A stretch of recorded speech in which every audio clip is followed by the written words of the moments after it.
Hola, ¿qué tal amigos? Muy buenos días por estar en este espacio de www.radiohistoriagt.com.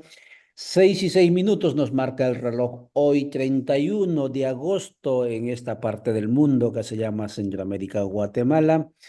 ¿Qué celebramos o que celebra el mundo hoy? Hoy es el Día Internacional de los Afrodescendientes, de esos hermanos, ancestros, raíces nuestros, que también están en Aviala, cerca de 700 millones de personas en el mundo. Pero también es el Día Internacional de la Solidaridad, de esa actitud, de esa acción, de ese modo de estar con y entre los demás que en los últimos años el individualismo prácticamente lo ha aniquilado en buena medida.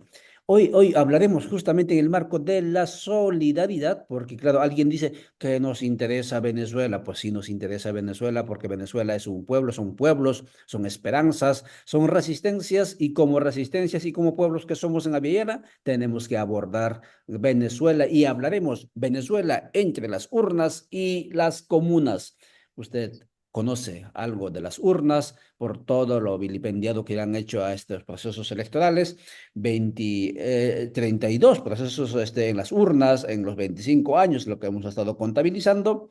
Pero usted no conoce mucho de las comunas, y es que Venezuela se mantiene con esa esperanza en buena medida porque están apostándole a la construcción, a la reconstrucción de los tejidos comunales, no solamente para generar conciencia política, sino también para generar medios de vida, porque fue a través de esos esfuerzos de articulación comunal en diferentes espacios rurales y urbanos que han podido resistir, y no solamente resistir, sino convertir en una oportunidad el bloqueo económico que el país ha estado sufriendo en los últimos tiempos, al grado de convertirse no solamente en la economía más dinámica de la región, no lo digo yo, lo dicen las cifras oficiales. Anteayer sacó el Estado oficial, la información oficial sobre el crecimiento económico de Venezuela, sino también porque las familias dicen, antes consumíamos productos que venían de afuera, pero el bloqueo no podían entrar productos, y nosotros nos obligamos a producir nuestra comida, a producir papel higiénico con todos los medios que teníamos a nuestro alcance. Y en este sentido, al momento, Venezuela produce mucho más que Guatemala lo que consume para allá. Muchos países, producto del intercambio, solamente consumimos lo que traemos desde afuera o lo que traen desde afuera. En este caso, Venezuela, como no le pueden llevar nada desde afuera, pues está produciendo lo que consume casi en el 70-80%, y eso lo ha convertido también en otra potencia, y claro, difícilmente va a poder ser doblegado esta dignidad en movimiento. Karina Ochoa está con nosotros. Muy buenos días, Karina. Salude a la audiencia, por favor. Y de inmediato, por favor, ingresamos con la cuestión esta de qué factores determinan para esta perseverancia casi estoica de estos pueblos de Venezuela ante tanto arrepentimiento. Porque por estas tierras donde vivimos o donde vivíamos también, nos golpean un poquito y nos asustamos y decimos, es que el sistema es demasiado grande, no se puede. Pero Venezuela va adelante. Adelante, Karina. Pues buenos días, buenas tardes, buenas noches a todas y todos los compañeros que nos acompañan en este espacio de reflexión y también que es dinamizador de la acción. Siempre es un placer estar con Ollantay en la conversación, y pues hoy vamos a empezar a platicar sobre Venezuela. Muy bien, Venezuela, pues de eso se trata. Tú escribiste en algún momento y sigues escribiendo notas en tu espíritu de solidaridad sobre Venezuela, y la pregunta es, según tu lectura, ¿qué hace que Venezuela sea tan ejemplarmente perseverante, no solamente a las urnas, sino también a las intervenciones, a las injerencias, porque de todas partes los golpean, y como dicen los textos bíblicos, cuanto más me golpean, más fuerte me pongo, dicen. ¿Cómo se explica eso desde la perspectiva sociológica, Karina? Sí, bueno, lo primero que hay que hacer es leer lo que pasa en Venezuela no desde el foco del inmediatismo, sino hay que leerlo a la luz de procesos de más largo aliento. Y tenemos que contextualizar cómo ha sido el proceso de acción y de configuración de un proyecto que efectivamente se consolida con el Estado comunal bolivariano, que es definido pues desde hace más de una década por el comandante Chávez. Y bueno, los elementos, digamos, que definen la situación venezolana yo los ubicaría desde la década de los 90, que son procesos que están asociados al contexto mundial, donde se sucedieron, como diría un pensador venezolano, Bigot, tres revoluciones: la de la información, la de la gobernabilidad y la geoestratégica. Para Bigot, para este pensador venezolano, la revolución geoestratégica se encuentra ligada al proceso de globalización, en tanto que es el que da refundamento al sistema capitalista en el marco de la economía mundial. Sin embargo, esta globalización constituye dice Bigot, un proceso de naturaleza contradictoria, ¿no? Por encontrarse en la década de los 90 en un proceso de transición entre el nuevo y el viejo orden, pero yo diría que esa naturaleza contradictoria que señala Bigot más bien se debe al carácter neocolonial, y no a la lógica transitoria a la que hace referencia a nuestro autor, ¿no? Como es sabido, en la década de los 90, la intensificación del dominio del capital produjo en muy pocos años un régimen de acumulación que va a desestructurar las bases de los estados benefactores o de los estados heredados de la Segunda Guerra Mundial, y se va a dar paso a un sistema económico que va a tener nuevas dinámicas que van a denominarse como dinámicas salvajes o ominiosas, ¿no? Del capitalismo. Y bueno, este proceso tuvo una especial resonancia en las llamadas periferias globales en América Latina, ya que estas regiones geopolíticas van a tener lógicas de reajuste estructural que se van a traducir en procesos de refuncionalización de los dispositivos de dominación que han prevalecido en nuestros territorios desde hace varios siglos. En América Latina y el Caribe, esta recomposición del orden global pues va a tener efectos ineludibles para las poblaciones que habitamos estos territorios. Y bueno, el proceso neoliberal, el proceso de globalización o de revolución geoestratégica, como diría Bigot, no solo va a tener impacto en las estructuras económicas, también lo va a tener en lo social, en las estructuras sociales y políticas. Y en nuestro América, pues va a resaltar justamente que en este proceso, como diría la politóloga Brenny Mendoza, pues van a iniciar los procesos de retorno a las democracias electorales, y aquí lo quiero enganchar también con lo que está pasando hoy en Venezuela, porque en esta década las famosas democracias o transiciones democráticas o el retorno a las democracias electorales van a cumplir y van a tener la función que tuvieron antes pues los regímenes militares, ¿no? Los regímenes que resultaron de los estados, de los golpes de Estado.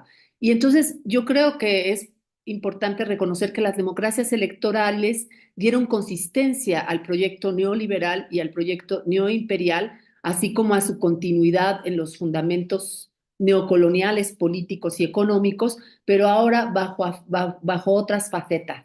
Y justamente Venezuela es uno de los países que de manera muy temprana va a empezar las protestas sociales en contra de este proceso neoliberal y de esta reorganización geopolítica mundial que se va a traducir en lo que llamamos neoliberalismo.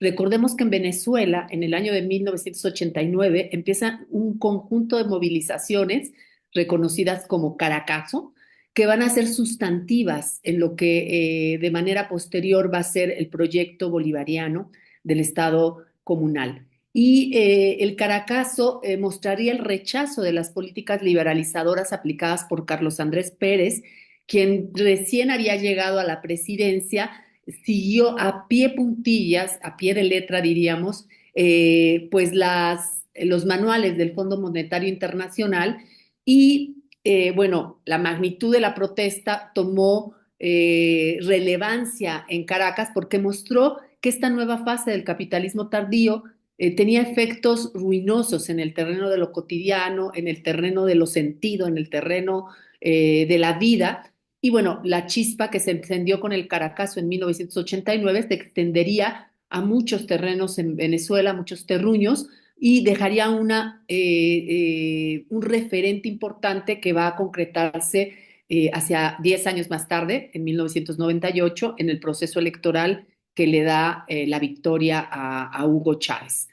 Y bueno, a distancia podemos ver y podemos entender cómo a partir de las políticas neoliberales y neocoloniales que inician en la década de los 80 en nuestra América, Bueno, pues se dan experiencias locales que van a identificar justamente pues la precarización que viene con la oleada neoliberal y que va a generar pues reacciones importantes. El pueblo venezolano es un pueblo que ha tenido la capacidad de la movilización, de la acción, pero también de proyectarlo en términos políticos. El proyecto del Estado-Nación es un proyecto que es resultado de la movilización social. No es un proyecto que venga desde arriba, es un proyecto que tiene su origen justamente en este tipo de movilizaciones como la que se dio en 1989 en Venezuela, y su resonancia es evidente en la apuesta de configuración de un nuevo Estado, que ese es el corazón, digamos, del debate y de la apuesta en Venezuela. Lo que no se le perdona a Venezuela es que haya afectado, que haya impactado sobre el Estado liberal burgués y que sobre las bases de la movilización social esté proponiendo otro tipo de Estado que rompe con las lógicas del Estado liberal burgués. Gracias, Karina Ochoa, conversando cuando son 6:17 con www.radiovictoriagt.com, con Radio Dignidad de Honduras, con Rondas Campesinas del Perú, Alcarajo.org de Colombia, Minca Comunicaciones Argentina, Codeca Guatemala y otros canales donde generamos o donde difundimos, divulgamos este contenido. Estamos hablando sobre Venezuela entre urnas y comunas. ¿Por qué entre urnas y comunas? Porque después de la afluencia a las urnas en las últimas elecciones presidenciales y luego de los resultados, etcétera, del Consejo, que día del Consejo Nacional Electoral, el ataque global de los patrones del mundo occidental, pues generaron en lugar de reacciones en respuesta a ello, pues como respuesta a ello, es decir, como en lugar de estar discutiendo con ellos, lo que hizo Venezuela fue otra vez a las comunas. ¿Por qué? Porque el 25 pasado, amigas y amigos, escuche bien eso, como en ningún otro lugar del continente el Estado, el gobierno, la institución, el Estado fue a las consultas, a las comunidades, a los sectores populares, hacia la población, para decirle qué tipo de programas, procesos de bienestar quieren ustedes que desde el Estado lo financiemos. ¿En qué país del mundo nos consultan a nosotros para decirles si vamos a priorizar la carretera o si vamos a priorizar sistemas de producción alimentaria o si vamos a priorizar sistemas de alcantarillado? Nunca nos consultan, pero en Venezuela hasta eso consultan y eso fue la respuesta frente a Elon Musk y toda esta gente que estaba atacando desde diferentes partes disparando contra el proceso venezolano. Y entremos con eso, Karina. Gracias por esa lectura que nos haces, esa profunda, digamos, profundo rastreo, ¿no? De todo este proceso, como llamas, de cómo es que se va consolidando esto que conocemos como Venezuela digna en resistencia creativa. La pregunta es, ¿por qué los patrones, en este caso diríamos los tecnopatrones también mundiales, ¿no? Eh, no aceptan, no reconocen la voluntad popular expresada en las urnas, muy a pesar de que utilizan lo que tú acabas de decir, ese sistema electoral liberal que en buena medida ha sido el caballito de batalla para la implementación del sistema neoliberal, pero en este caso ese caballito ha sido utilizado para la implementación de la democracia comunal. Porque ¿qué pasa allí detrás? Aparte de contradicciones, digamos, incluso intelectuales que puede haber detrás. Sí, aquí yo ubicaría dos cosas importantes. Por un lado, esto que ya mencionaba, las lógicas de retorno a la democracia electoral en América Latina, pues han sido utilizadas bajo los intereses de los poderes no solo globales, sino transnacionales. Pero también es cierto que estos elementos de decisión popular que asociamos con la democracia, bueno, también son referente para los proyectos otros que rompen con los modelos hegemónicos del poder neocolonial, neoliberal y capitalista. Lo primero que hay que decir es que a 25 años de la configuración del proyecto bolivariano, pues quien liderara, digamos, este proceso que fue el comandante Hugo Chávez, pues no inició presentando una apuesta tan radical y tan contundente como la del Estado comunal. Chávez, a lo largo del tiempo y después de todas las afrentas que han tenido que vivir en estos 25 años, fue entendiendo que no bastaba construir un capitalismo humano, como lo planteaba al principio, ¿no? Antes de su muerte, él entiende con el cambio de timón que había que radicalizar el proyecto y que había que impactar sobre el Estado burgués liberal. Y en ese sentido, son 25 años de resistencia que han configurado un proyecto alternativo. ¿Por qué Venezuela se convierte en un punto de ataque para Estados Unidos y para los poderes mundiales que se alían con Estados Unidos? Porque Venezuela representa el ejemplo de que sí se pueden construir alternativas al proyecto capitalista neoliberal. Es decir, lo que muestra Venezuela es que sí podemos construir otro tipo de Estado y que sí podemos generar las bases de la consulta popular más allá del horizonte democrático procedimental que es al que nos han reducido, y Venezuela ha mostrado que es posible transitar hacia un Estado diferente que, por supuesto, se construye bajo la lógica del poder popular, que es el principio que le da sentido al Estado comunal. Entonces, representa pues un gran desafío para el sistema. No pueden permitir, como lo hicieron con Cuba en su momento histórico y como lo han intentado hacer con Bolivia y hoy con Venezuela, no pueden permitir que haya un ejemplo de que sí es posible transitar a otro tipo de alternativas, digamos, de poder que esté sustentado en el pueblo, en la gente, en lo que da sentido a la organización social. Y eso, o sea, es contundente. Además, Venezuela está ubicado geopolíticamente en un lugar estratégico, que es América Latina. Y Estados Unidos, por supuesto, se ha dicho mucho y se sigue diciendo que América Latina representa el patio trasero de los Estados Unidos, pero representa más que eso en este proceso de reorganización geopolítica mundial. América Latina representa el soporte de Estados Unidos y representa también la posibilidad de hacer una embestida con la garantía de que América Latina y el Caribe le pueda dotar de los recursos energéticos y de los recursos económicos y sociales y políticos para mantenerse pues como una potencia mundial que ya está bastante en duda y que está tambaleante, pero que sin embargo se mantiene a partir de la hegemonía que le soporta América Latina. Entonces, Venezuela es un gran peligro ante los ojos de Estados Unidos, o Bolivia es otro de los grandes peligros, por eso hay que poner mucha atención en los próximos procesos electorales, porque además el sistema ha entendido que ahora no son vía los estados, los golpes de estado formales, aunque Bolivia es un caso excepcional porque hubo un intento de golpe de Estado tradicional, es decir, con el ejército a la delantera, pero bueno, en general lo que hemos visto en nuestra América es que las estrategias que ahora utilizan no son las estrategias que utilizaron en el siglo XX, sino que ahora las estrategias son los golpes constitucionales, es decir, toda la lógica procedimental y legal que es la que están intentando utilizar para restringir cualquier tipo de proyecto que rompa con la lógica del Estado hegemónico neoliberal. Muchas gracias, Karina. Karina nos dice entonces que intentaron castigar a Venezuela, los patrones de manera ejemplar para escarmentar a los mal comportados o mal portados en la región, es decir, otros que puedan surgir, pero este castigador resultó fortaleciéndose y claro, ahora produce el papel higiénico por el que antes hacían los opositores, convulsión social, ahora produce eso, ya no depende más del petróleo, obviamente tiene la reserva de petróleo gigantes, ahora está empujando incluso otros procesos de integración continental o mundial como el BRIC, etcétera, que están sumándose a esos espacios.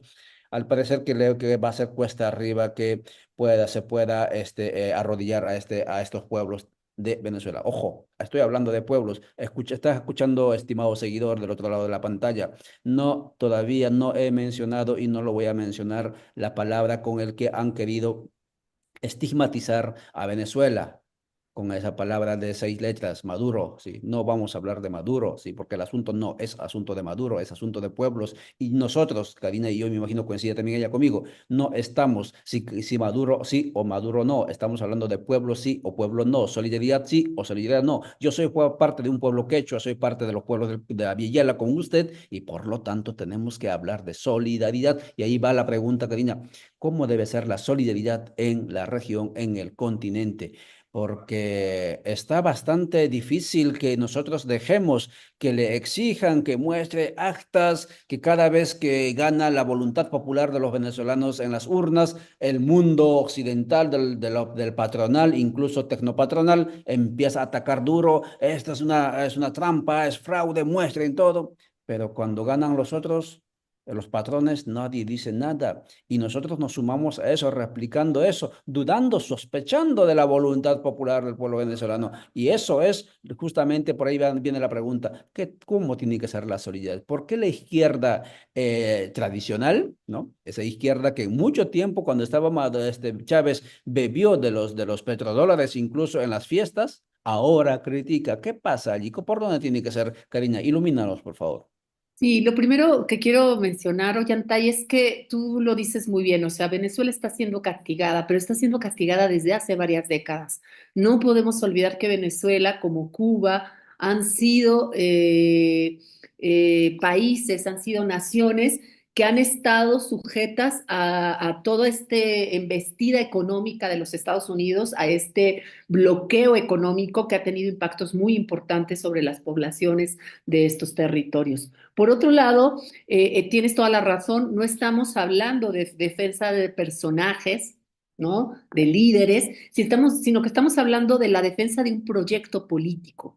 Y en ese sentido, la disputa es la disputa de un proyecto que se sustenta y que ha intentado a toda costa construirse desde la voluntad popular por fuera de los parámetros de las democracias procedimentales. Y eso no significa que no hagan uso de dispositivos y mecanismos que reconocen la voluntad popular, donde las votaciones y las urnas tienen un lugar, pero no es un proyecto de democracia procedimental. Incluso en Venezuela se ha hablado de los mecanismos de la democracia participativa que fortalecen el proyecto del Estado comunal.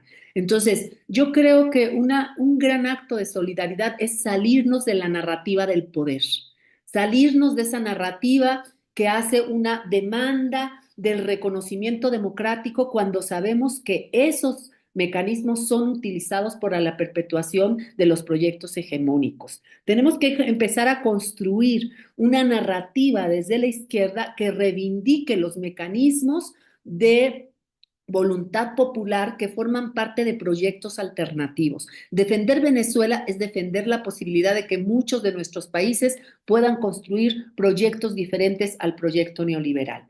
Entonces, la defensa de Venezuela no solo es la defensa de Venezuela, es la defensa de la posibilidad de la soberanía, de la posibilidad de que los pueblos decidamos, de la posibilidad de mantener estructuras políticas que se sustenten en el poder popular y que se sustenten en la posibilidad de las llamadas democracias participativas, que yo la verdad creo que no deberíamos de llamarles democracias participativas. Para mí, una reivindicación es hacer la reivindicación del Estado comunal, de la comuna, de las apuestas del buen vivir, de las apuestas descolonizadoras, de los estados plurinacionales y pluriculturales, que son apuestas que han surgido desde la movilización social y que han traducido esa movilización, esa rabia, esa indignación, esa actitud anticolonial en proyectos políticos que tengan cabida dentro de nuestros países. Entonces, yo creo que la izquierda está, y sobre todo la izquierda latinoamericana, está ante el desafío de no caer en la trampa de tragarnos las narrativas del poder y las narrativas de la dominación. Tenemos que tener capacidad de construir nuestros propios debates críticos y nuestra propia postura solidaria, sabiendo que defender Venezuela es defender un proyecto comunal y un proyecto alternativo que altera la lógica del proyecto hegemónico mundial. Muchas gracias, Karina. De esta manera, Karina Ochoa cierra esta tertulia, esta conversada de 25, 26 minutos, de que en Venezuela no está en juego una narrativa, una construcción de un poder tradicional. lo que está en juego es una lucha civilizatoria entre el individuo y la lógica comunal. Eso está detrás. Porque al fin y al cabo, tanto como metodología, el individualismo metodológico, pero también como proyecto, es el daño que lo que nos ha hecho es esto que estamos viviendo, ¿sí? A nivel planetario, a nivel humano, y por lo tanto en Venezuela, al parecer, se está pujando por una pensada, por una coexistencia más comunal, y eso es lo que en este momento está siendo bastante resistido por todos estos actores mundiales. Muchas gracias, Karina, por tu tiempo, gracias por tu actitud de estar siempre presta para conversar con nosotros, con nuestra audiencia, y eso siempre lo vamos a agradecer. Seguramente nos veremos en octubre, cuando sea 7 de octubre, 8 de octubre, en el encuentro continental de Aviala la Soberana aquí en Guatemala. Hasta entonces, chao, chao. Hasta entonces y nos vemos pronto allá en Guatemala. Gracias.